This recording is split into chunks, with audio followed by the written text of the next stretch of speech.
I wasn't raised to be racist. Look, I woke up into the world being a black person. Never known anything different other than being a black person. So from the beginning of my existence and becoming aware and familiar with who I am and what the world is, the world made me aware that you were black before I even knew that black was anything different than white.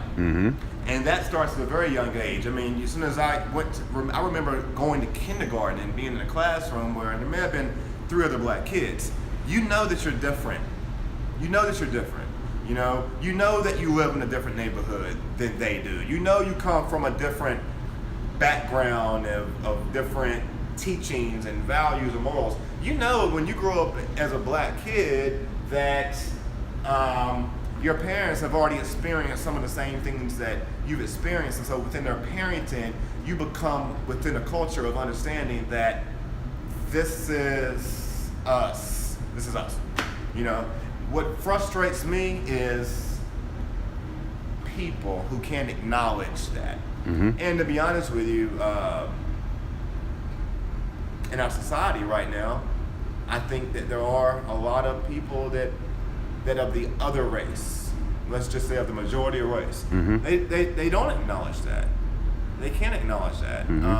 There's some that can. There's just some that can't because they don't have the experience of understanding exactly what you mean because that's never been them, or they've never treated people differently because of the color of their skin. That they may be completely innocent to that, but they don't have the experience in completely understanding organically how you came into existence differently than how they did. So, not being able or not being willing to acknowledge it pretty much then makes it like one of those situations where, okay, you're not even receptive to hearing or listening to, the perceptions or views of other people.